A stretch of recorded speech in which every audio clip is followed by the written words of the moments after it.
어딘가 수상하고 뜻밖의 가까운 SF 사용 설명서.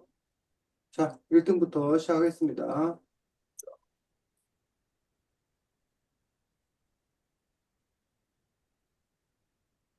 그냥 물어보고 싶은 거 물어보면 되나요? 그렇지, 그렇지.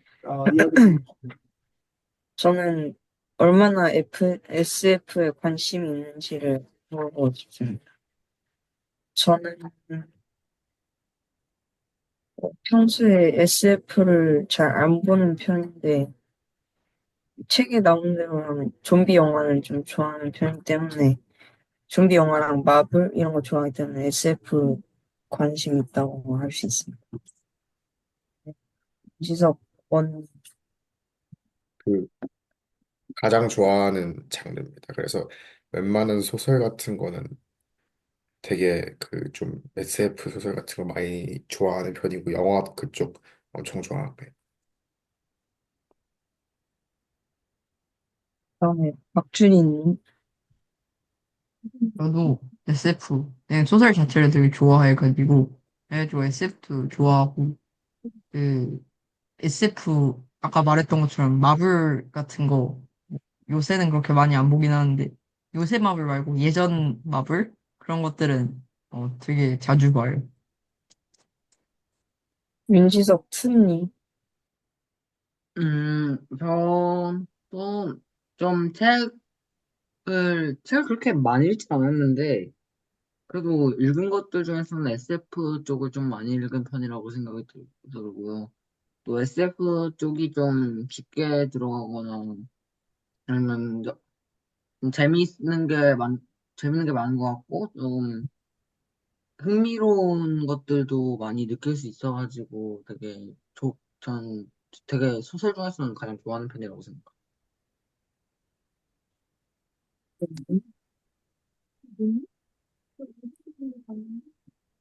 누구? 네? 누구 시켰어? 오, 은민이.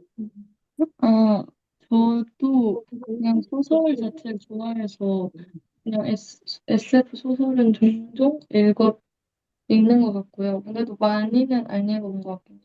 그리고 영화는 애초에 영화 자체를 그렇게 잘 보진 않아서 영화 쪽은 조금 관심이 없는 것 같습니다. 윤하진님. 전 SF 소설을 저도 좋아하는 편인 것 같고, 그 SF 단편 소설집 이런 걸 자주 봤었어가지고, 긴 거 말고 단편을 많이 보는 것 같아요, 주로.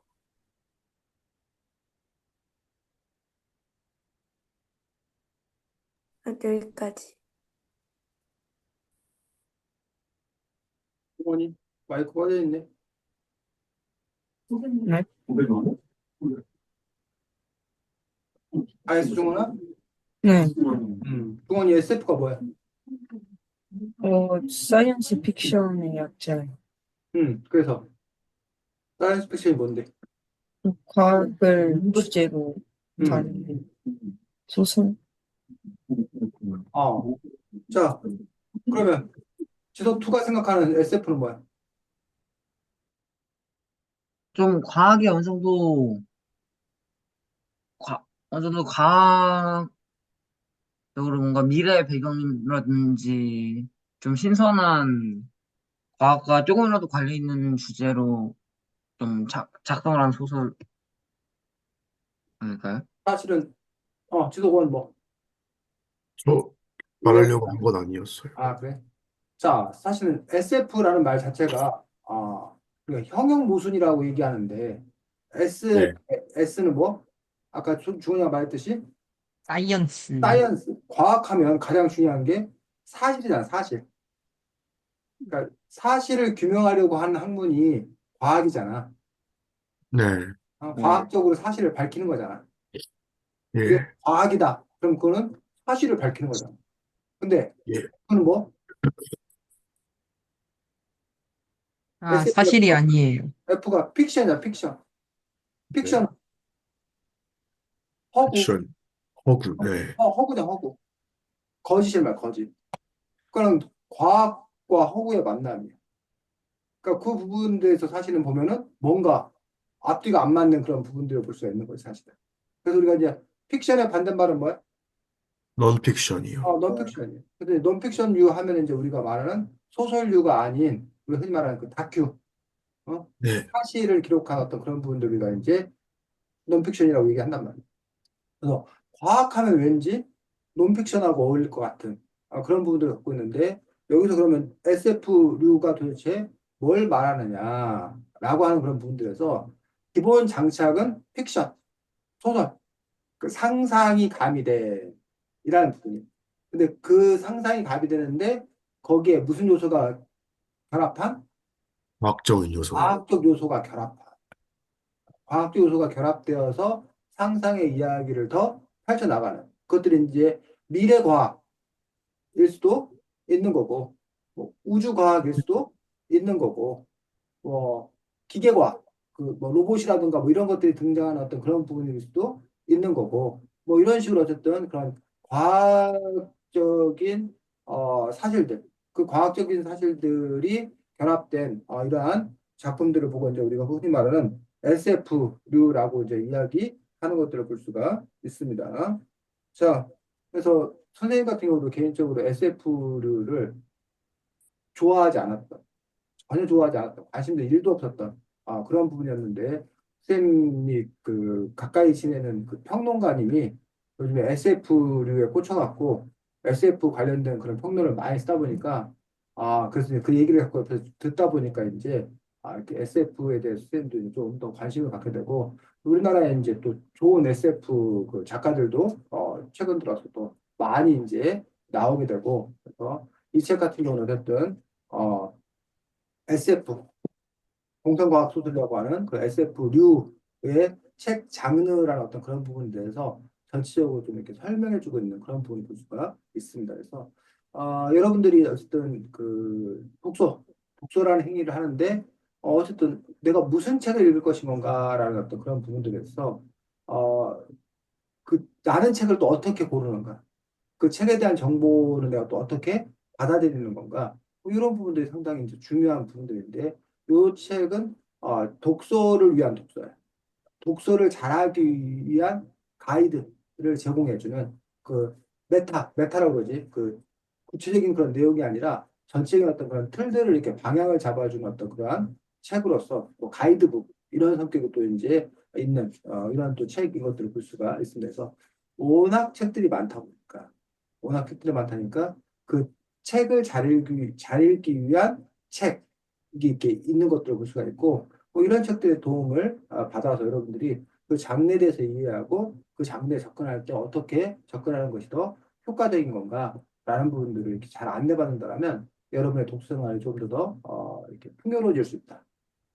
좀 더 이렇게 뭐야 효율적일 수 있다라고 생각합니다. 물론 어떤 사람들은 독서는 효율을 따지는 게 아니라 독서라는 것 자체가 중요한 건데 왜 거기서까지 무슨 효율을 따지냐라고 마치 우리가 그 휴가를 잘 놀아야 된다는 강박관. 휴가는 그냥 뭐 하는 건데 원래 있는 거. 쉬는 거란 말이야. 근데 휴가에 가서도 뭘 해야 된다. 잘 놀아야 된다고 막 휴가 가서 무슨 계획을 세우고 막 뭘 해야 된다고 계속 긴장을 하면서 사는 사람도 있다는 거야. 그거는 어떻게 보면 휴가하고는 거리가 먼 거지. 멀어요. 휴가 자체가 또 일이 돼버려. 그래서 그러한 또뭐 어리석음을 또 얘기하는 사람들도 있긴 하지만 그럼에도 불구하고 또 많은 사람들이 내가 휴가를 잘 보내기 위해서 어떻게 해야 되는가라고 하는 것들처럼 독서라는 행위를 또 잘하기 위해서 어떻게 해야 되는 건가에 대해서 뭐 도움을 받을 수 있는 부분도 있을 거라고 생각합니다. 중원이 다 했다고? 자, 2등, 저요. 진행하겠습니다. 여러분이 가장 즐겨본 SF 책이나 영화를 물어보고 싶었는데, 일단은 그 책은 그 지구 끝의 온식이라고 여기에도 나왔는데, 그 책이 우리 집에 있는데, 그게 되게 재밌어요. 그래가지고 이거 되게 즐겨봤고, 그리고 또 이 책에 나온 것 중에서 인터스텔라도 잘 봤는데, 그 약간 그러니까 내용이 되게 그 다른 영화에서 볼 수 없다고 해야 되나? 난 좀 흥미로워가지고 그 재밌었던 것 같았어요. 네, 남지덕권님. 저는 마션을 영화로도 보고 한국어 책으로도 보고 영어 책으로도 보고 다 봤는데 그러니까 먼저 영화를 먼저 봤어요. 근데 이제 영화를 보면서도 엄청 재밌게 봤는데 책을 읽으니까 자세한 내용이 나와서 더 재밌어. 그래서 마션을 저는 정말 영화하고 책 다 재밌게 엄청 재밌게 봤습니다. 네, 소중언님. 저는 개인적으로 좀비 영화 좋아하기 때문에 최근에 밀리의 서재에서 읽었던 살아있는 시체들의 날씨라는 책 좋아하고 영화로는 월드워즈나 마블 시리즈 좋아합니다. 네, 하진님. 저는 그 원통한의 소녀인데 제가 처음 읽었던 SF 소설이어가지고 지금도 집에 있고 아직까지도 재밌게 보고 있어요. 네, 그다음 지석훈님. 저는 그 베르나르 베르의 개미라는 소설을 되게 인상 깊게 읽었는데 되게 그 개미가 인간을 바라보는 시점에서 되게 섬세하고 자세히 표현해가지고 아직도 기억에 남고 되게 인상 깊었어요. 네, 고은미님. 저는 지금 기억나는 책이 그때 읽었던 기억전 날짜 그건데 뭐 SF 소설을 많이 않는데 그걸 읽으면서 되게 뭔가 새롭다는 느낌도 많이 받았고 흥미로웠어서 되게 인상 깊었어. 네, 그다음 선생님. 네, 뭐 지금 생각나는 책은 천개의 파랑 이라는 책이 생각이 납니다. 그리고 이 책에 또 나와 있는 미키 17 같은 경우는 최근에 영화가 나와요. 개봉된 걸로 알고 있습니다. 그 영화는 봤습니다. 네, 저 다 했습니다. 네, 수고 많았습니다. 그래서 이 책에 보면 여러 SF 작품에 대해서 또 소개해주고 있는 것들을 볼 수가 있습니다. 그래서 아까도 쌤이 앞에서 잠깐 얘기했는데 여러분이 어떤 책을 고르는 어떤 그런 방법들 중에도 어떤 미리 그 책을 읽었던 사람들이 추천하는 그런 것들을 읽게 되면 어느 정도 또 방향을 잡고 또 책을 읽을 수 있다라는 그런 또 장점들을 갖고 있습니다. 근데 이제 가끔 어떤 사람들은 꼭 계획된 여행이 아니라 그냥 그 무작정 떠났는데 거기서 뜻밖의 즐거움을 발견하는 그런 여행의 재미도 또 이야기하는 경우가 있습니다. 그래서 독서라는 어떤 그런 행위들도 그냥 뜻밖의 손에 잡았던 그런 책에서 얻는 어떤 그런 즐거움, 그런 즐거움도 있지 않냐라고 얘기하는 사람이 있는데 사실 그런 거는 늘 그 책을 많이 읽던 사람들이 경로 이탈해서 뭐 뜻밖의 즐거움을 얻는 거지 아무것도 모르는데 뭐 거기가 뜻밖의 즐거움을 얻을 가능성도 별로 없습니다. 그래서 일단 뭐 모두가 그런 건 아니지만 기본은 그냥 잘 이렇게 안내된 것들을 보는 것들이 일단은 그 뭐야 더 낫고 그러다가 이제 자기가 어느 정도 궤도에 오르면 그러면 이제 우연 또는 새로운 시도 뭐 이런 부분들도 또 가능하지 않나 싶습니다. 그래서 어쨌든 여러분들이 이 책을 통해서 나 이 책 관심 있어, 이 책 흥미 있어. 그러면 이제 그 책을 여러분 구해서 또 읽어본다던가 해서 뭐 꼬리에 꼬리를 무는 독서라고 얘기를 하는데 그렇게 여러분들이 또 독서 생활을 하셨으면 좋겠다고 생각합니다. 다음. 저는 되게 다양한 SF 장르 가제가 나오는데 거기서 제일 좋아하는 장르가 뭔지 물어보고 싶은데 저는 아포칼립스나 좀비를 좋아하는데 왜냐면 뭔가 그냥 제가 읽은 SF 소설들을 보면 웹툰이나 그 영화 리뷰 이런 걸 봤던 걸 보면 거의 그런 내용의 SF들이 많더라고요. 그럼 박준희님? 저는 약간 우주, 우주, 미래에 약간 우주를 가가지고, 막 우주에서 일어나는 이야기들, 그리고 약간 미래 이야기들하고 우주 이야기들, 이런 게 재밌는 것 같아요. 네, 그럼 소주님? 저도 개인적으로 좀비는 좋아해요. 네, 그 윤지석 원님? 어, 그 기본적으로 추리 소설 아니면은 뭐 생존하는 거 이런 것도 좋아하고요. 그 기본적으로 약간 취향은 좀 되게 진짜 과학적인 거 이런 거 진짜 좀 논리적으로 이런 내용이 들어가 있는 거 좋아합니다. 그럼 윤지석 투님? 자연의 신비함이나 좀 뭔가 자연의, 자연의 뭔가 그 큰 그런 위대함 같은 거를 좀 다루는 책을 좋아하고 또 좀 뭔가 좀 과학적인 요소 좀 함유가 좀 많이 된 그런 책을 더 재밌어하고 읽었던 것 같습니다. 네, 그럼 은미님? 저는, 저도 뭔가 미래에 대한 세상? 미래의 세상을 예측해서 쓰는 게 재밌는데, 뭔가 새로워서 재밌다고 느끼는 것 같아요. 네, 그럼 선생님? 네, 저는 뭐 미래 공상 과학술 정도를 흥미롭게 생각하고 좀비 공포 아주 싫어합니다.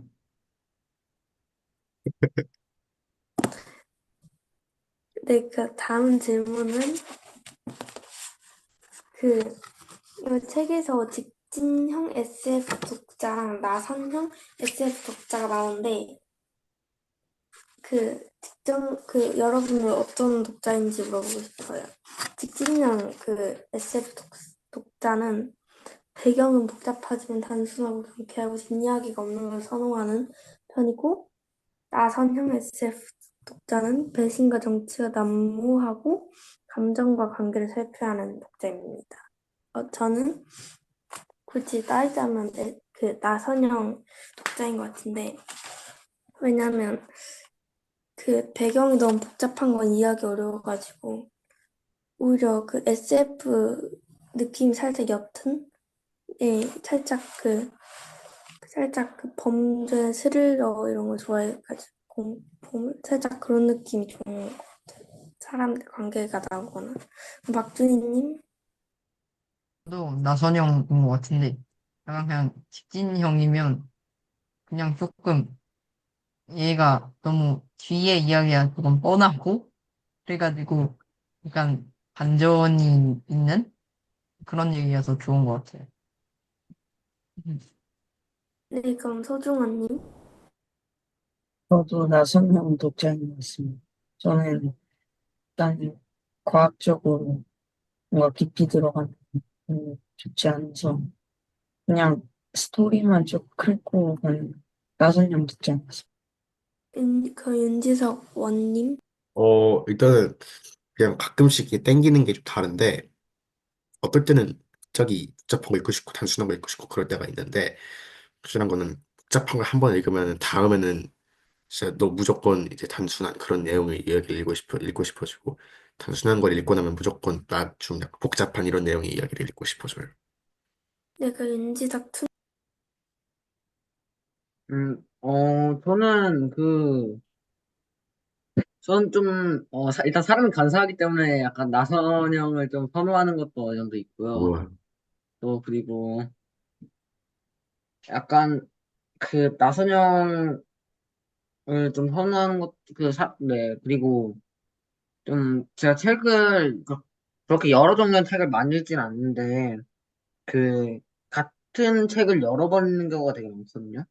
물론 읽은 책들 거의 4번 읽은 책도 있고 뭐 2번 두세 번 읽은 책들도 있고 그래가지고 좀 읽을 때마다 조금 더 나이 읽을 때마다 좀 색다른 느낌이 나는 나선형 독자인 것 같습니다. 네. 네, 은미님? 저는 직진형 SF 독자인 것 같은데, 배경이 복잡해도 그냥 좀 뭔가 뒤 이야기가 딱 결말이 지어져 있으면, 결말이 지어져 있는 걸 조금 더 좋아하기 때문에 직진형인 것 같아요. 네, 그럼 선생님? 네, 저는 뭐 굳이 분류를 하자면 나선형에 더 가깝습니다. 네. 그럼 여기까지 하겠습니다. 자, 지금 하진이가 말해준 게 책 몇 쪽에 나오는 거야? 이거 141쪽인가요? 140. 음, 1, 진짜네. 자, 신중하고 완벽주의면서 상상력이 풍부한 INFJBN SF라고 이제 얘기해서 요즘에 이제 우리가 MBTI 뭐 이런 것들이 이제 유행하면서 하여튼 독서나 이런 부분들 또 독서뿐만 아니라 스포츠도 마찬가지지. 자기의 어떤 그런 성향과 맞는 스포츠가 있는 것처럼 이 책에서는 이제 어떤 독서라는 그런 부분들도 사람의 성향에 따라서 그 독서라는 부분들이 좀 달라질 수 있다라고 이야기하고 있습니다. 그래서 이제 어, 여기서는 보면 앉은 자리에서 다 읽을 수 있는 책도 있고 또는 오랜 시간 들여다봐야 읽을 수 있는 어떤 그러한 책도 있고 그래서 책 종류가 이제 여러 가지라는 겁니다. 그래서 뭐 드라마 영화도 마찬가지지. 스피디한 전개, 속도감 있는 전개를 더 좋아하는 사람이 있고 그런 사람들은 느린 전개를 몹시 힘들어해. 그런데 반면에 느린 전개를 통해서 그 사람들의 그 감정선을 이렇게 따라가면서 그 작품을 보는 것들을 좋아하고, 오히려 그 빠른 전개는 너무 이렇게, 멀미난다고 보통 이제 그렇게 표현하는데, 너무 정신없다고, 너무 이제 무식해 보인다고, 너무 단순해 보인다고, 또 이제 이렇게 평가하는, 사람들도 있는 것들을 볼 수가 있습니다. 그래서 뭐 그런 점에서 어떤 첫 번째로는, 자기의 성향이라는 부분들이 있다라는 거야, 첫 번째. 근데 사람들은 성향으로만 살 필요는 없다는 거야. 사람도 안 되고. 그래서 그런 점에서 때로는 다른 것도 시도해 봤으면 좋겠다. 물론 이것도 이제 의견이 엇갈려. 세상에 책이 많은데 굳이 내가 스트레스 받아가면서 나랑 맞지도 않는 책하고 싫어할 필요가 뭐가 있냐. 그냥 나한테 잘 맞는 책을 읽으면 되는 거지. 라는 식으로. 뭐 마치 굳이 나랑 안 맞는 사람하고 친구할 필요가 뭐가 있냐. 나랑 잘 맞는 사람하고 놀기도 바쁜데. 뭐 이런 류의 어떤 그런 그 생각을 갖고 있는 사람도 있다는 얘기. 반면, 이왕이면 좀 더 풍부하자. 그리고 자기가 어느 한 분야에 빠지지 말자. 그리고 나라는 존재는 유동적이라는 거야. 고정적이지 않다는 거야. 그래서 내가 그 뭐야 기회를 못 잡아서 그렇지 나 안에 다른 나가 숨겨져 있다는 거야. 그래서 우연히 기회가 되면 내가 별로 관심 없는 줄 알았는데 그게 아니었던 거야. 관심 있는 나를 발견할 수 있다는 거야. 새로운 나를 발견할 수 있다는 거야. 그리고 내가 그 세계에 대해서 오해하고 편견을 갖고 있었는데 나중에 또 중요한 계기가 되면 나랑 연결될 수 있다는 거예요. 그런 점에서 이제 여러분들이 좀 뭐 다양한 시도를 해보는 것들도 특히 청소년 시기에는 더 필요한 부분들 아니겠는가. 그리고 이제 아, 지금부터 미리 난 이걸 좋아하는 거야. 난 이거 아닌 거야라고 단정 짓기보다는 조금 더 이렇게 시도를 다양하게 해보는 것들. 그 과정에서 이제 여러분들이 점차적으로 그것들을 맞춰보는 것들이 필요하고 아까 지석 원이 얘기했나? 리듬을 조절하는 것들도 아주 현명한 독서의 어떤 그런 방법들입니다. 한쪽에 치는 것들이 아니라 이번에는 좀 이렇게 진지하게 내가 접근해보겠다. 그랬더니 내가 에너지 소모를 너무 많이 했다. 이번에 내가 좀 이렇게 쉬어가겠다. 좀 이렇게 편안하게 읽겠다. 라는 식으로 여러분들이 그 뭐 조정을 해본다던가. 아까 누가 이제 단편을 주로 이제 좋아한다 했었는데, 내가 이번에 좀 맘먹고 장편에도 한번 내가 도전을 해보겠다. 뭐라고 한다던가. 뭐 이런 식으로 여러분들이, 나의 독서 생활이라고 하는 어떤 그런 부분들을 어떻게 내가 잘 조직할 건가. 그런 점에서 여러분들이 훌륭한 지휘자가 되는 지휘자. 지휘자가 하는 중요한 일들이 결국은 여러 요소들을 다 이제 잘 부화시키는 어떤 그런 역할을 하는 거죠. 그러니까 여러분이 여러분 삶에서 만나는 사람이 되었건, 책이 되었건, 그 부분들을 어느 부분을 살리고 어느 부분을 약하게 하고 어느 시기에 그걸 투입시킬 건가, 이런 것들을 잘 조정해서 전체적으로 음악이 잘 나오는 게 작가의, 지휘자의 역할이고, 전적으로 여러분의 인생을 아름답게 만드는 게, 그게 결국 여러분들이 여러분의 삶을 지휘하는 사람으로서 중요한 역할이다라고 생각합니다. 또, 진행 저요 하는 건가요? 끝났어, 준이?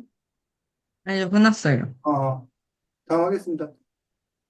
네, 저는 물어보고 싶은 게 앞에 다 뺏겨가지고 새로 했는데 그 결국 그 사이언스 픽션이잖아요. 그래서 이 SF 소설을 읽을 때 그 사이언스에 집중하는지 아니면 픽션에 집중하는지 물어보고 싶습니다. 일단 저는 좀 사이언스에 좀 다른 사람에 비해 집중을 하는 편이에요. 왜냐면은 일단 새로운 과학적인 게 나오면은 알고 싶고 궁금하니까 좀 약간 이해하고 넘어가는 편이고 그래서 뭔가 좀 이 과학적인 논리나 이런 게 제대로 그 책 내에서 짜여 있지 않으면은 좀 약간 별로 약간 이런 느낌이어서 저는 과학 파트를 과학 사이언스적인 과학적인 부분을 좀 선호하는 편이고 그더 약간 더 뭐라 해야 되지 자세히 보는 것 같습니다. 네, 준이님.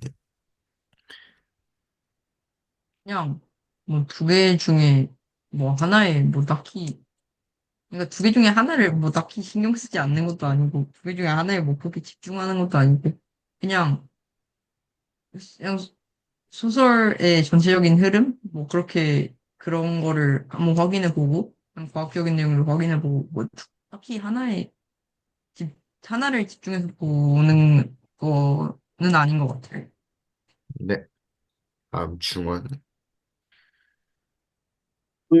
사이언스보다는 스토리가 더 중요하다고 생각하기 때문에 사이언스보다는 픽션을 더 중요시하는 편. 네, 하진.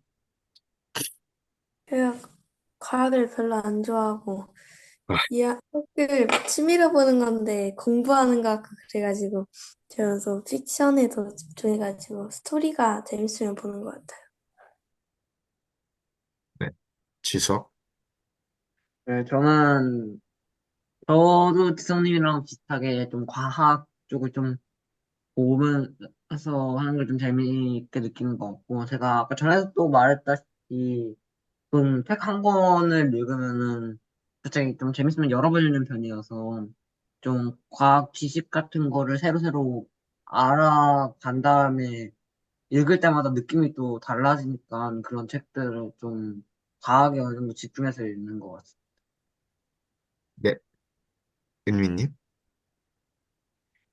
저도 그냥 이렇게 한쪽에 치우치진 않는데 보통 그냥 책을 읽는 거니까 픽션 해가지고 그냥 좀 더 이야기의 흐름에 집중하지 않나 싶어요. 네, 선생님.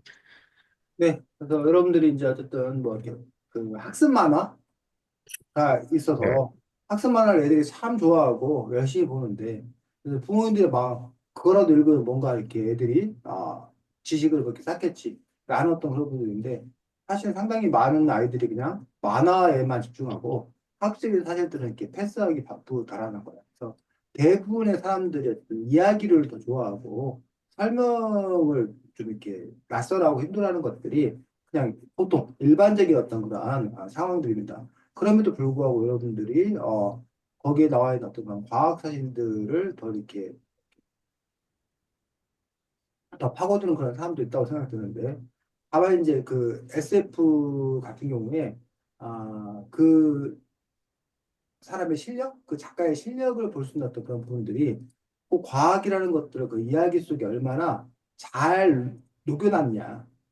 그래서 이게 과학을 위한 책이냐, 그게 아니라 소설인데 과학이 도구로 쓰인 거냐, 라는 부분에 따라서 그것도 좀 달라진다는 거예요. 그래서 사실은, 이걸 그 과학을 의도적으로 알려주기 위해서 뭘 하는 거다. 그게 아니라 나는 그냥 재미난 얘기를 한 편 읽었어. 그런데 자연스럽게 그 이야기에서 과학도 알게 되는 거예요. 아까 뭐 마션 뭐 이런 영화 책이라 얘기했는데 그냥 한 편에 그냥 그 영화를 본 거야. 한 편에 그냥 책을 재밌게 본 거야. 근데 그 이야기 속에 자연스럽게 여러 가지 과학에 대한 것들도 알게 되는 거야. 근데 이제 이른바 그 옛날에 과학관 같은 데 가서 영화 틀어주면 뭐, 뭐 준이와 뭐 은민이가 나왔어요. 야, 우리 우주여행을 떠나자. 야, 핑 가갖고 여기는 화성 어쩌고저쩌고 막 화성은 어쩌고저쩌고 설명하고 다음은 금성으로 가볼까? 여기는 금성 뭐 온도는 어쩌고저쩌고 그건 그냥 뭐일 뿐이지 그냥 이야기 형식을 담았을 뿐이지 그냥 화성이 뭔지 금성이 뭔지 그냥 뭐 해주는 거야? 설명해 주는 어떤 그런 부분인데 그냥 그런 만화, 영화의 외피만을 두는 거야. 사실은 그거는 문학소리나 이런 것들은 제로야, 제로. 그래서 우리가 학습 만화나 이런 부분들에 대해서 좀 이렇게 안타까운 어떤 그런 부분들이 그냥 이야기의 완성도가 떨어지더라는 거예요. 사실을 전달하기 위한 그냥 외피 수단에 불과하다는 거예요. 근데 이제 SF 문학이라고 하려면 문학성 자체가 이제 뛰어난 거고, 그러면 이제 그 작품을 읽는 그런 과정들 속에서 그 작품을 이해하는 과정 속에서 자연스럽게 그것들을 접할 수밖에 없는. 그래서 이제 어떤 사람은 소설책만 잘 읽어도 어, 자기가 그 지식이 풍부해질 수 있다라고 얘기하는 그런 부분들이 그 소설에서 다루고 있는 것들이 맨날 사랑과 배신과 갈등 요런 그 장치라면은 그건 어떤 소설이나 거의 다 비슷하다는 거야.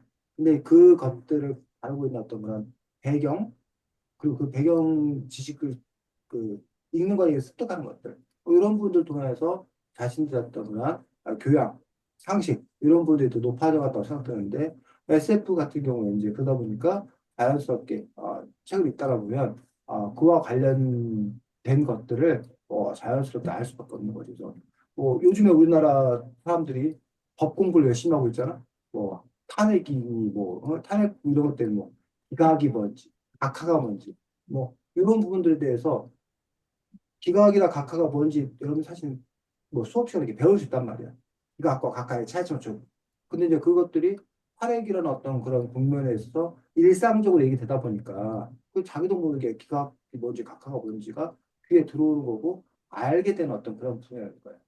그래서 요즘에 맨날 그 법률 용어로 막 이렇게 설명을 해주잖아. 사람들이 그 법에 관해서 이렇게 학습이 되는 거야.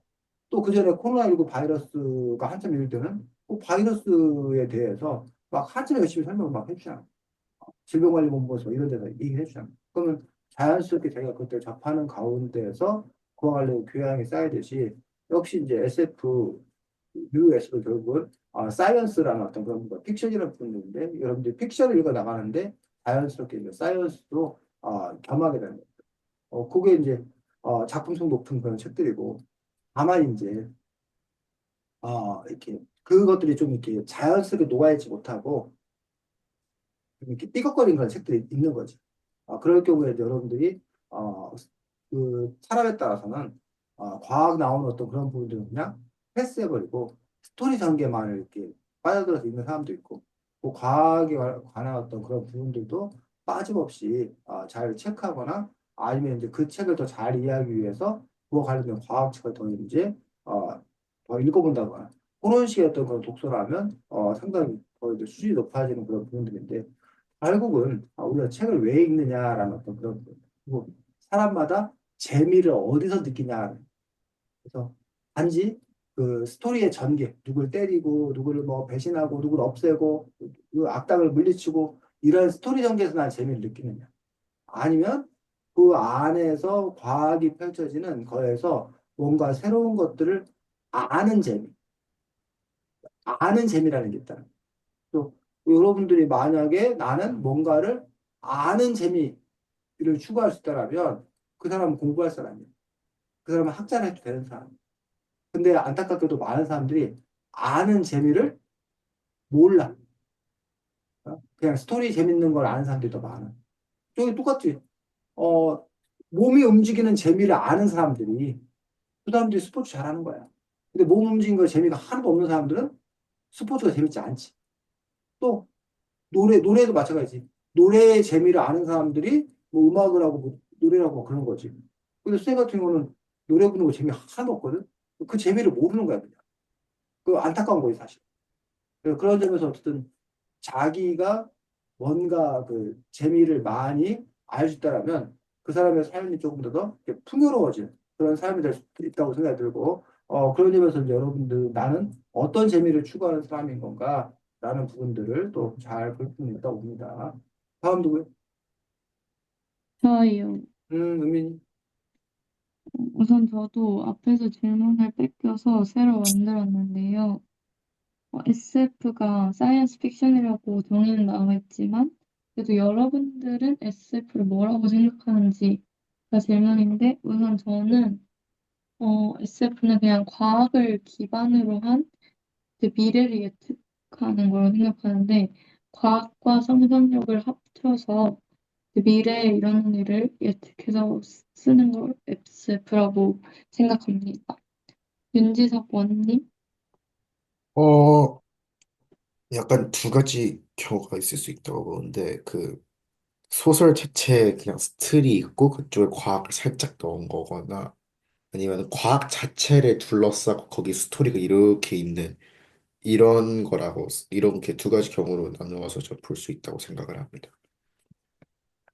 네, 감사합니다. 윤지성님? 아, 윤지석 트님?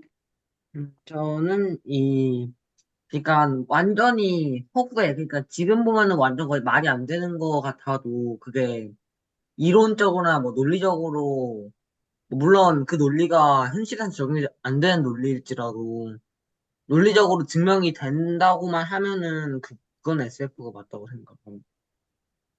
그 영화 내에서. 네. 네, 감사합니다. 소중원님? 저는 SF에서 과학과 수선이, 과학 원리가 정확하게 증명이 되지 않아도 연결되는 것만 있으면 SF가 맞다고 생각합니다. 네, 감사합니다. 하진님? 저는 그 미래에 있을지도 모르는 일들이나 지금의 과학 이론을 이용해서 먼 미래에 있을 법한 이야기들을 상상해가지고 이야기책으로 만드는 걸 SF 소설이라고 생각해요. 네, 감사합니다. 박준희님?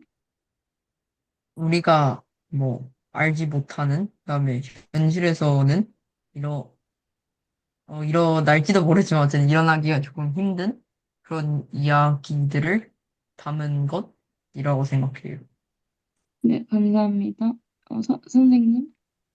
네, 뭐 여러분들이 뭐 SF 얘기 잘 했고, 우리가 그 SF 관련돼서 이제 장르문학이라고 하는 것들이 있는데, 그 장르문학이라는 용어에 대해서 한번 이야기해보고 넘어가도록 하겠습니다.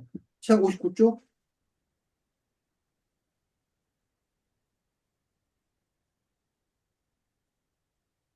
자, 장르문학. 뭘 보고 장르문학, 뭐 장르 영화라고 하기도 하고 그런데 장르 영화가 있어 실제로 장르문학. 뭘 보고 장르문학이라고 하는 거야? 어, 특별한 조건이 붙는 거예요. 어, 장르, 이건 어느 장르에 속한다라고 할 때 그 장르라는 부분들은 특별한 조건이 붙는다라고 되어 있는데 예를 들면 장르문학에는 뭐가 있는 거야? 소설? 좀비, 추리소설, 무협지, 음, 무협소설, 네, 뭐 판타지 소설, 판상 소설, 공포 소설, 로맨스 소설 이런 식으로 그냥 소설에서 땡땡 소설 이런 식으로 이제 특별한 조건이 붙는 것들을 보고서 이제 우리가 장르 문학이라고 하는데 SF 역시 장르 문학에 속한다라고 이야기하고 있습니다. 그왜 SF도 장르 문학이라고 하는 거야 그러면?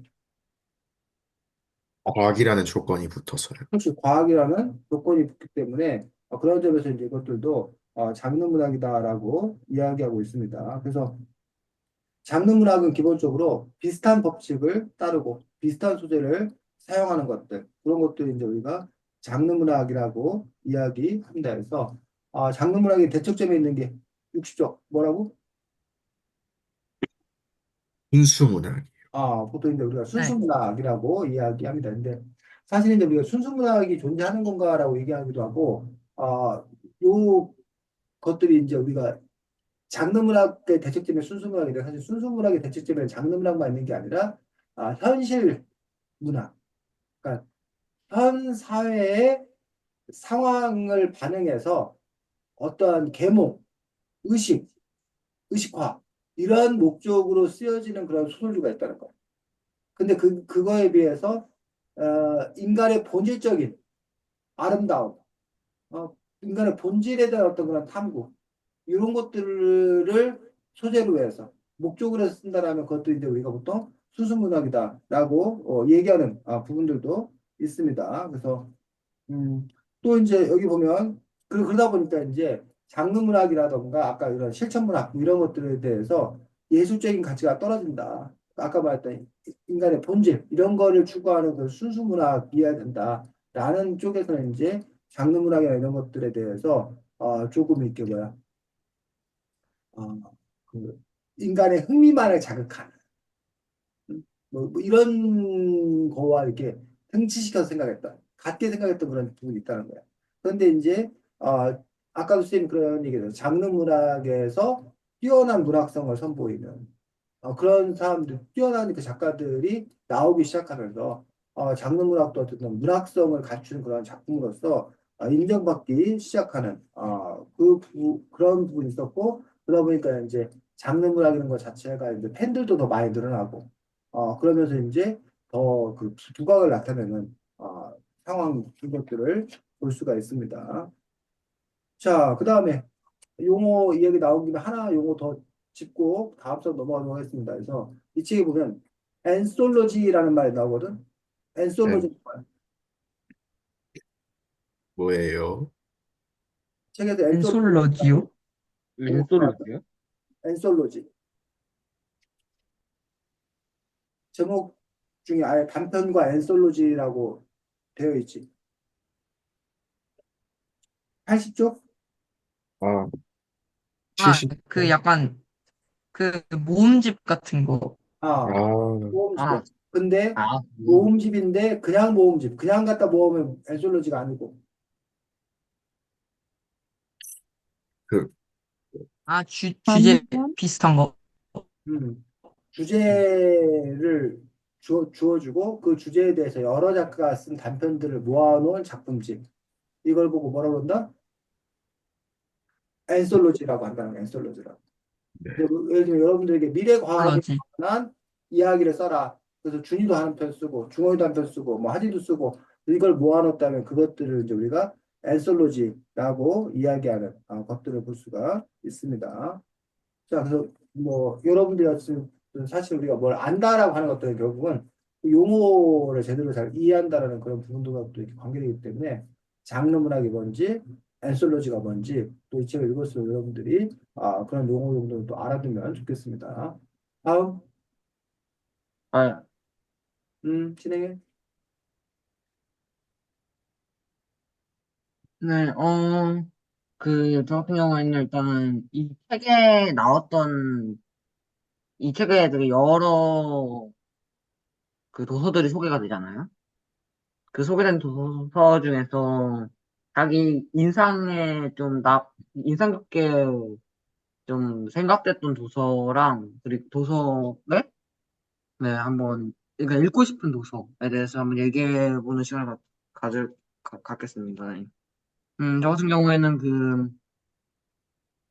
그 책의 중반 부분에 중력의 임무라는 책이 나오는데요. 그 중력의 임무가, 그, 하드 SF 소설인데, 행성의 모양을 되게 납작하게 만들어가지고, 그 행성이 18분마다인가? 지구 한 바퀴를 자전하고, 되게 뭐, 신기하게 되어 있는 행성에서 펼쳐지는 이야기라고 하는데, 그 책에 대해서 되게 궁금해서 한번 읽어보고 싶은 마음이 있습니다. 지성님?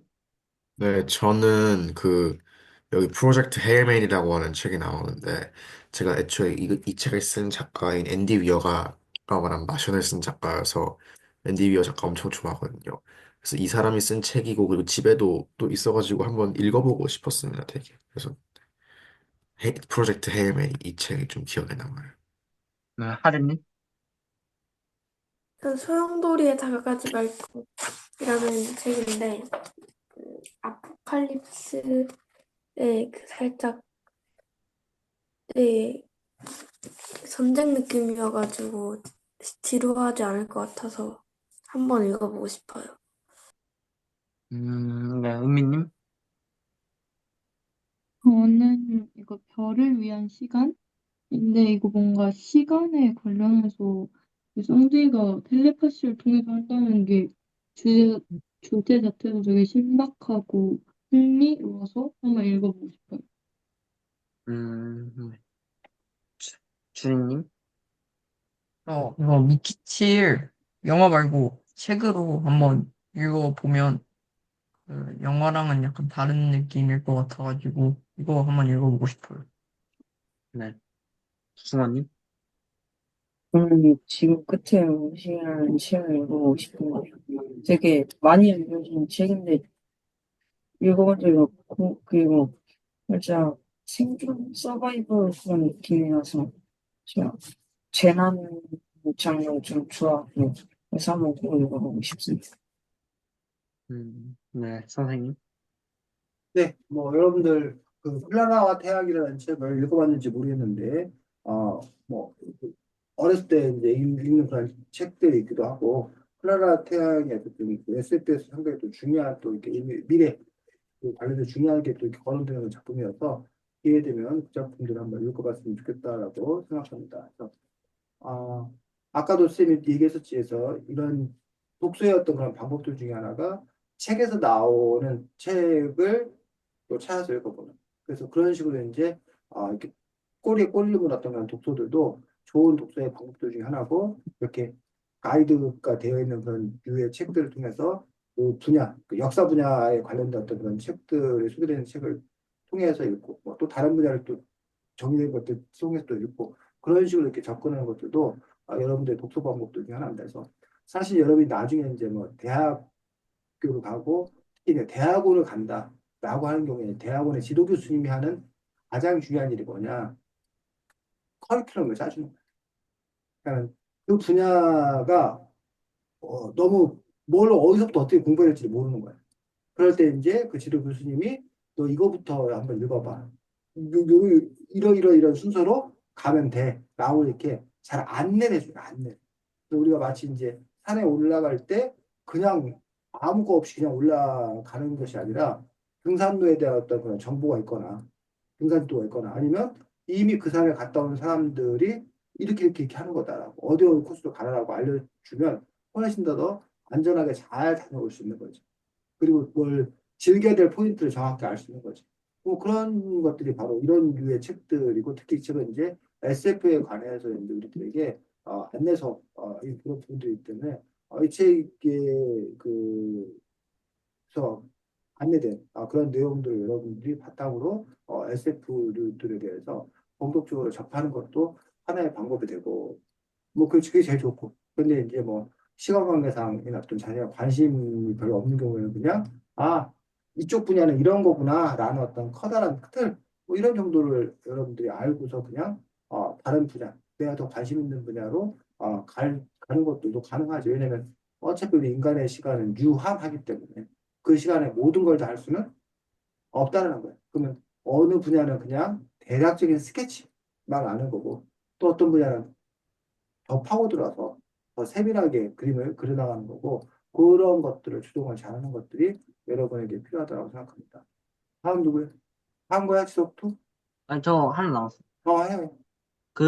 여러분들은 혹시 이 책에서 나왔다시피 취향에 따라 갈리는 건데, 혹시 뭔가 영화랑 책 둘 다 나온 여러 그 미디어들이 있지 않습니까? 뭐, 예를 들어서 마션이나, 뭐, SF 소설, 대표적으로 뭐, 마션 같은 책들이 있는데, 뭐, 미키 세븐이나 뭐 그런 거. 근데 이런 거를 볼 때 보통 영화를 먼저 보나 아니면 책을 먼저 보냐에 대해서 한번 여러분들께 제가 얘기를 나눠보고 싶습니다. 저 같은 경우에는 저는 보통 책을 먼저 보는데요. 이게 영화를 먼저 보게 되면은 약간 영화 보고 그 다음에 책 볼 때 조금 질리는 경향이 약간 있는 것 같아서. 근데 영화는 쉽게 잘 안 질리잖아요. 이게 뭔가 시각적으로 이게 직관적으로 눈에 보이니까 좀 쉽게 안 질리는데 뭐 책은 조금 네 약간 오랫동안 읽거나 아는 내용을 좀 계속 읽다 보면 좀 지루해지는 경향이 있는 것 같아서 그래서 저는 책 먼저 읽는 것을 좀 선호하는 편입니다. 네, 주인님. 그래요? 네. 저는 영화 먼저, 그냥 두 개 둘 다 있으면 영화 먼저 보고 책을 먼저 보는 편인데, 책을 뒤에 보는 편인데, 그, 뭐, 뭐 각색을 하는 경우도 있지만 보통 책에 나오는 내용 중에서 영화는 그 약간 어느 정도 부분만 요약해가지고 약간 압축해가지고 보여주는 거잖아요. 그래가지고 영화를 보고 나서 책을 보면 영화에 이런 부분은 안 남겨 있었구나 하면서 막 영화에 안 남긴 내용을 약간 찾는 그런 재미도 있어가지고 영화 먼저 보고 그다음 책을 보는. 네, 주원님. 저는 개인적으로 책을 먼저 읽고 영화를 보는 스타일. 왜냐면은 책을 읽고 영화를 읽으면은 그냥 책이 원작일 때는 아, 이 책이 이렇게 각색되었구나 하고 알 수 있어서 되게 뭔가 뿌듯한 느낌 비슷하게 들고요. 그리고 영화를 먼저 보면은 살짝 상상력을 침해받는 느낌이라 상상을 더 할 수 있는 책을 먼저 읽는 편. 네, 주성님.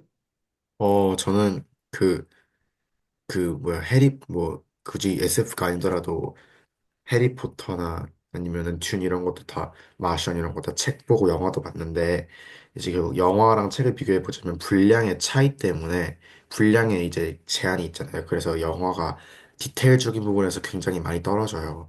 떨어지는 경우가 많아가지고 저는 책을 선호하는 편입니다. 저는 사소한 디테일 같은 거 되게 좋아해가지고 책을 더 선호하는 편입니다. 두 개 중에 먼저 그러니까 읽은 책이 책이요? 아, 네, 알겠습니다. 네, 하진님. 저는 이 분량, 양에 따라 다른데, 단편 소설, 아까 은성님이 말했던 것처럼 해리포터 이런 거는 엄청 길잖아요. 긴 거는 책으로 보면 이해가 잘 안 되더라고요. 너무 SF도 너무 판타지고 그러니까 긴 거는 주로 영화를 먼저 보고 짧은 거는 그래 책을 먼저 보는 편인 것 같아요. 루미님. 저는 영화를 먼저 보는 편인 것 같은데, 그냥 아까 말했던 것처럼 영화는 이제 책을 요약한 거다 보니까 영화보다는 책에 좀 더 세세하고 세세한 내용이 많이 들어가 있기 때문에 영화를 보고 책을 읽으면 좀 더 부가 설명이 되는 느낌이어서 저는 영화를 먼저 보는 것 같습니다. 사장님. 나? 네. 자, 그 영화와 책 쓰는 것 개인적으로는 영화를 봤으면 책을 안 보고 책을 봤으면 영화를 안 보고 둘 다를 보는 경우는 드문 경우고 물론 이제 둘 다를 보는 경우가 없지 않아 있지만 대부분 둘 다를 보는 경우에 실패의 경험이 더 많습니다, 사실. 뭐 이렇게 책을 먼저 봤는데 영화를 봤을 때 실망하는 경우도 있고 뭐 영화를 봤다라면 책 이야기가 아무래도 그 기본 스토리나 이런 것들을 알기 때문에 책에 대한 몰입이나 이런 것들이 조금 떨어질 수밖에 없는 것들이 또 이게 사실이어가지고 영화책을 동시에 보는 경우는 그렇게 많지는 않을 것 같습니다. 다만 이제 책을 봤는데 영화가 나왔다. 그럼 영화도 찾아보는 편들인데 책을 본 후에 영화를 봤을 때 그냥 이렇게 막 좋다라고 한 생각을 좋다고 한 적은 별로 없습니다. 개인적으로. 그것들이 이제 책이란 장르와 영화라는 장르의 매체의 차이 인 거지. 그래서 어쨌든 영화는 감독이, 영화 감독이 그 영화 그 책을 해석해서 영화라는 방식으로 구현한 거잖아. 그 부분에서 이제 책을 그대로 따라가는 경우도 있고, 아까 누가 얘기했는데, 책은 사실은 무한한 상상력을 발휘할 수 있는 거잖아. 글로 뭔 짓을 해도 상관이 없는 거잖아. 근데 영화는 그걸 구현해 내는 데 있어서 한계가 있다는 거야. 물리적, 시간적 공간에 어떤 그런 한계가 있다는 거야. 물론 현실이 아니라 영화이기 때문에 그런 한계를 많이 극복하지만 그럼에도 불구하고 책에 비해서 글에 비해서 영화 시각적으로 처리하는 어떤 그런 설정이나 그런 부분에서 아니면 또 영화 같은 경우는 많은 자본이 들어가잖아. 그 자본의 한계 뭐 이런 부분들 때문에 영화적 표현에 있어 제약이 있는 것도 사실입니다. 그래서 감독이 그 책을 어떻게 새롭게 해석했느냐, 그 책과 관계없, 그 책을 더 적극적으로 해석해서 책에 나와 있지 않은 어떤 그런 부분까지 더 추가할 수 있느냐, 뭐 이런 부분들이 사실은 영화 감독의 상당히 중요한 능력이라고 얘기하면 돼서 뭐 미키 그것도 봉준호 감독이 원작대로 하지 아니하고 거기에 이제 자기가 새롭게 이제 더 가미한 어떤 그런 부분들이 있다고 그러는데 거기에도 결국 이제 영화 감독으로서 어떤 그런 역량들 이런 부분이 상당히 중요한 거야. 반대로 영화가 먼저 나왔는데 그걸 책으로 만든 경우가 있어. 그거 같은 경우는 사실은 아 뭐야 원래 그 영화를 그냥 책으로 그대로 옮겨놨기 때문에 사실 상당히 좀 떨어지는 그런 부분이 볼 수 있다는 거죠. 그러니까 원래 책이 먼저 나오고 영화가 되는 경우가 대부분이야. 아니면 무슨 요즘 영화 같은 경우는 뭐라고 웹툰 만화를 소재로 해서 영화를 만든 경우 요즘 상당히 많고. 그다음에 이제 만화하고 영화는 책과 영화보다 좀 더 거리가 가까워. 사실은. 둘 다 어쨌든 그 시각 이미지를 바탕으로 하는 거기 때문에.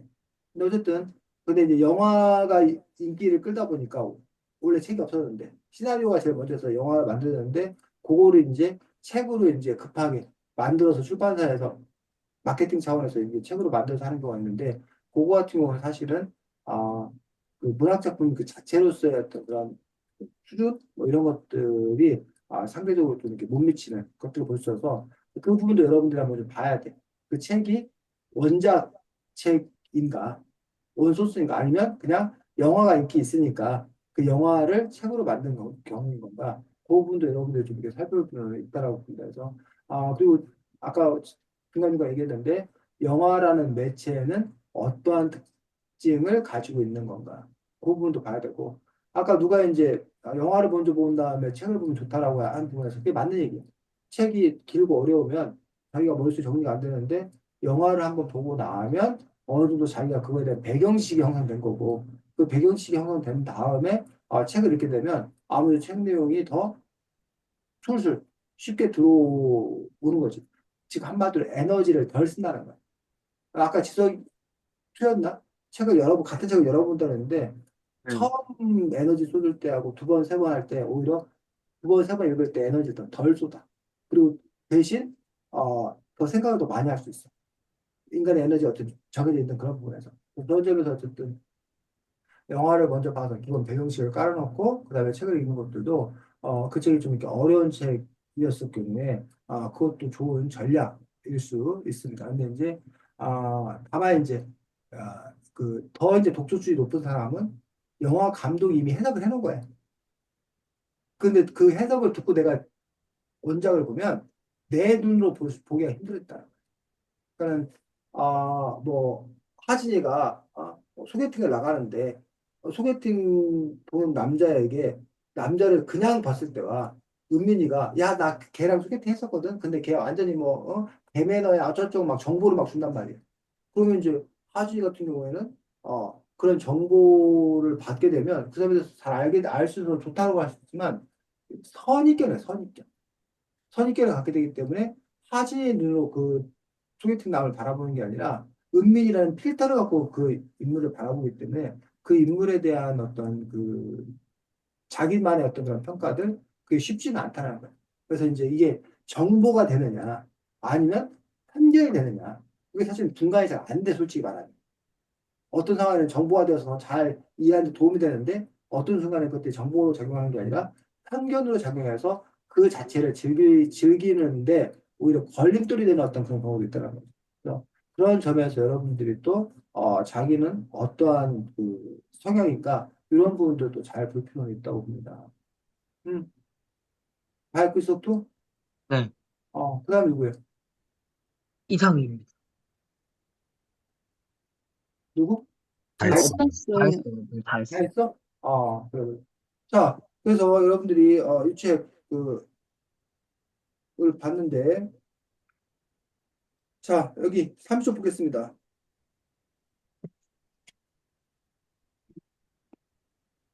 왜 사람들이 SF에 열광하느냐? 물론 이유가 여러 가지입니다. 근데 SF에 열광하는 이유들 중에 중요한 이유들 중에 하나가 뭐라고 지금 제가 생각하고 있어? 일이 어렵고 힘들 때마다 다른 삶을 굴고 이 SF만큼 좋은 영화가 없대요. 그리고 현실 도피라고 하는 부분에서 SF에 빠진 어떤 그런 이유들이 리얼리즘, 우리가 현실주의 소설들, 우리의 삶을 그대로 그대로 삶을 보여주는 것, 이걸 더 좋아하는 사람들이 있어. 근데 그에 비해서 오히려 내 삶, 내가 이미 살고 있는데 내 삶을 뭐하러 또 이렇게 영화나 책으로 보냐는 얘기야. 내가 경험하지 못한 어떤 그런 삶, 그런 삶에 대해서 대리만족 또는 동경 뭐 이런 부분들 때문에 다른 삶을 보기도 하는데 SF 같은 경우도 현실의 삶이 아니기 때문에 그런 점에서 이제 다른 삶의 의 세계로 거기 가 있는 동안은 현실의 어떤 그런 어려움이라든가 걱정, 근심 이런 거를 잊어버릴 수 있다는 거죠. 그래서 이제 현실 도피라고 얘기를 하는데 그 부분에 대해서 이제 어떤 사람들은 근데 현실 도피 일을 하고 다시 현실로 돌아와야 되잖아. 다시 현실 돌아왔을 때 어때? 현실이 바뀌어 있어, 안 바뀌어 있어? 바뀌어 있죠. 바뀌어 있다고?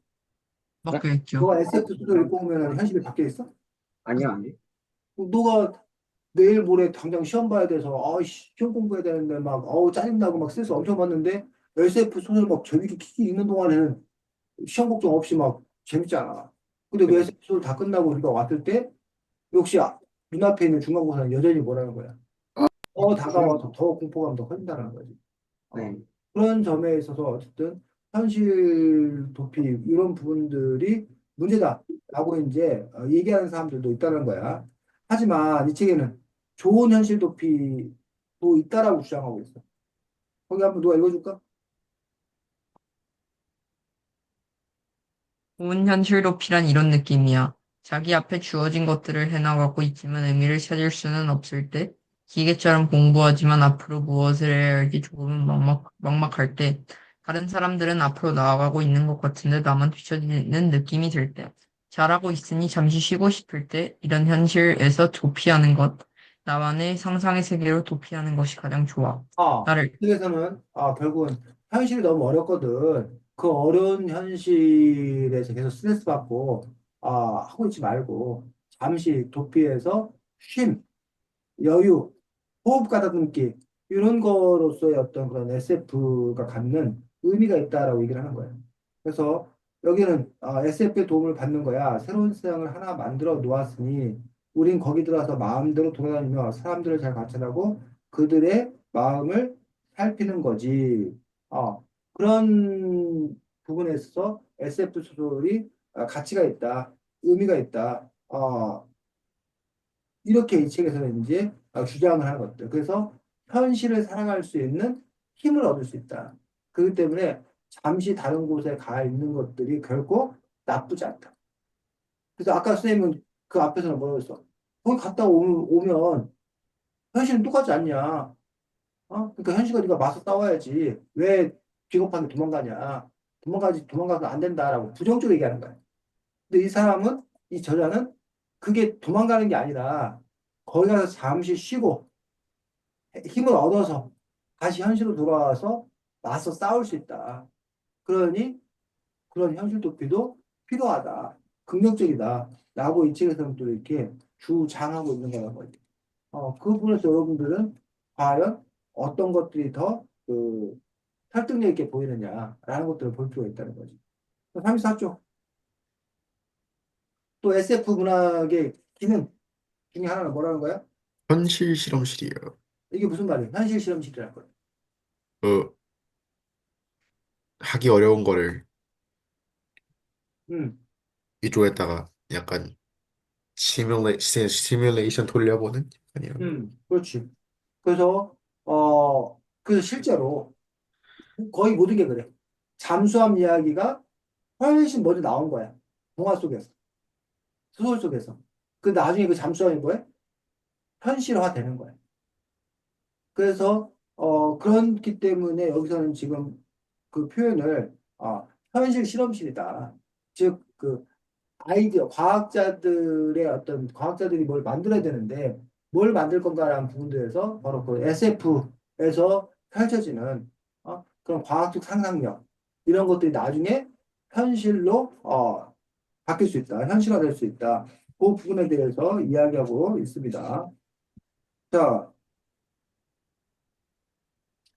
그 다음에 38쪽에서 제목이 뭐야?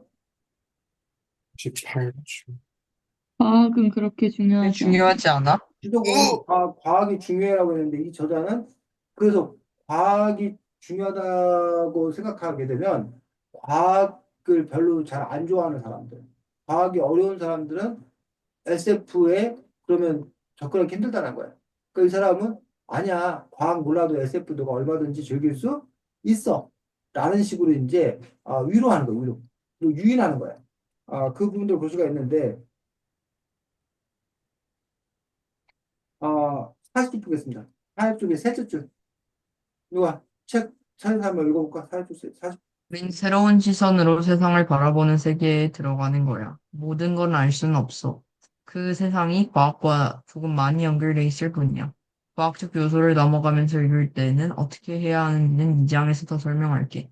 이런 소설을 소프트 SF로 분류하고 과학적 정교함이 많이 담긴 소설을 하드 SF로 분류하기도 한다는 이야기도 함께 말이야. 그래서 만약 초보자라면 여러분들이 소프트 SF부터 시작을 해서 나중에 하드 SF로 가는 것도 가능하고 또는 아까 지도기처럼 과학 자체에 관심이 많은 사람이라면 처음부터 하드 SF류의 책을 읽는 것들이 더 이제 그 뭐야 필요한 더 효과적인 그런 부분들을 볼 수가 있습니다. 자, 그 다음에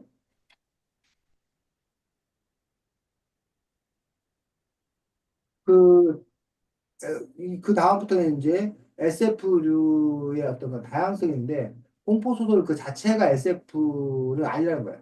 근데 공포소설인데 좀비물인데 거기에 이제 바이러스나 기생하는 생명체를 과학적으로 설명하게 되면 좀비 영화 플러스 SF 영화가 되는 그런 부분들을 설명하고 있고 44쪽에 우리는 파워레인저 세대라고 하는 것들은 왜 파워레인저 많이 봤으니까. 그리고 꼭 이런 파워레인저 또는 마블류 이런 것들은 어떻게 해서 SF가 되는 거라고? 그, 뭐, 그, 45쪽 밑에서 일곱째 줄. 과학적 요소와 모험, 신화, 전설을 한데 모아 잘 버무린 이런 모험담을 SF 하위 장르에서는 스페이스 오페라로 분류해. 스페이스 오페라라고 분류하는 이런 마블 이런 것들은 바로 신화 속의 어떤 그런 이야기 플러스 과학적 요소를 결합시켜서 만든 그러한 그 부분으로서 스페이스 오페라라고 이제 얘기하는데 스페이스 오페라는 얘기 쌤이 이 책에서 처음 봤습니다. 어쨌든 이 SF 문학에서 또 전문적으로 쓰는 어떤 그런 용어가 아닌가 싶습니다. 아까 쌤이 여러 번 봤던 장르 문학이라든가 아니면 엔솔로지 이런 것들은 뭐 SF를 떠나서 일반적으로 쓰이는 그런 용어의 쓰임이 그 부분들을 좀 이렇게 보라라고 얘기를 해줬습니다. 자, 그 다음에 47쪽.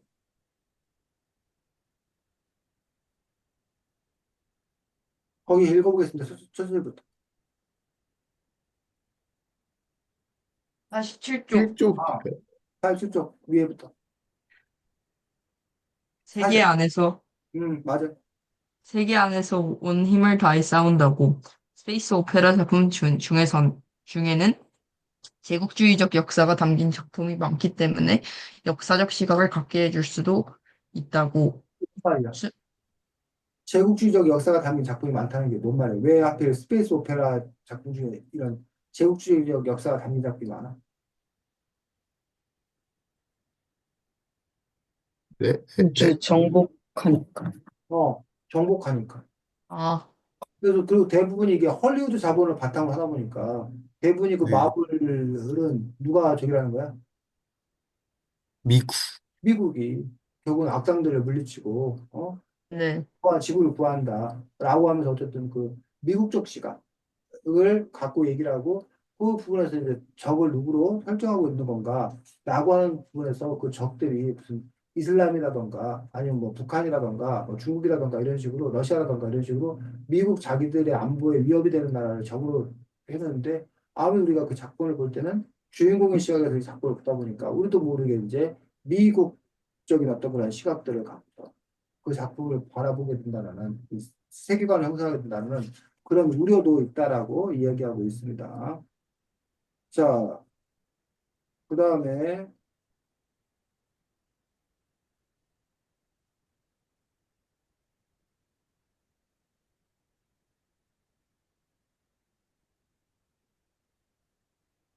53쪽 그 최신 과학이나 과학 자체가 어려운 책을 또 어떻게 읽어야 되는지라는 부분에서 밑에서 셋째 줄 한번 읽어보겠습니다. 나중에 읽으면 알 수 있는 듯한 책인지, 읽어도 어려울 지옥에서 온 책인지, 첫 번째라면 지금도 과감히 도전할 수 있을 거야. 언제나 쉬운 책만 읽을 수는 없으니까. 머리가 아프게 고민하면 사고가 점프하거든.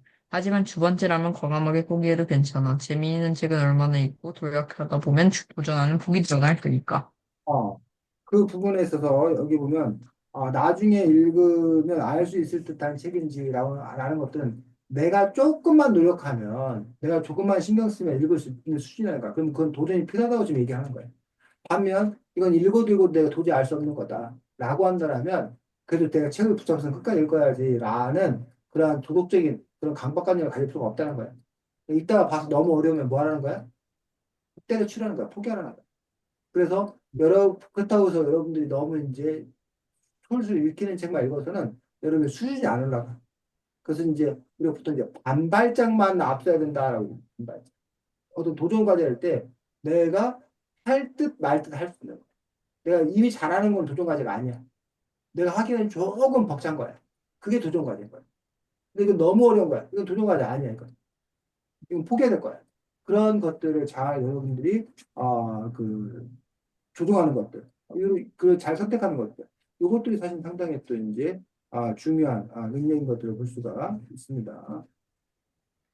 자, 그래서 오늘은 어딘가 수상하고 뜻밖의 SF 사용 설명에서 SF 문학이라는 부분에 대해서 여러분들이 갖고, 그래서 아까 선생님이 얘기했듯이 이 책 안에서 소개된 그런 책들을 기회가 된다면 또 찾아서 읽어보고, SF 문학에 대해서 별로 이제 관심 없던 사람들한테 이번 기회에 도전을 좀 해보자. 도전을 한번 해보고 나서, 그러고 나서, 나하고는 이제 취향이 잘 맞지 않아. 그럼 다른 분야 선택해서 읽으면 되니까, 그런 점에서 도전의 기회를 갖는 것들이 필요하다라고 생각합니다. 다음 주에는 모두 함께 잘 산다는 것에 대해서 이른바 사회적 경제, 요즘에 이제 경제 중에 우리가 시장주의, 자본주의 경제에 우리가 살고 있는데 이른바 사회적 경제라는 것들을 추구하는 그런 가치를 추구하는 사람들이 있다는 얘기예요. 그래서 사회적 경제에 관해서 또 여러분들이 한번 배워보도록 하겠습니다. 오늘도 수고 많았고 다음 주에 보겠습니다. 네, 안녕. 네. 안녕히 계세요. 안녕하세요.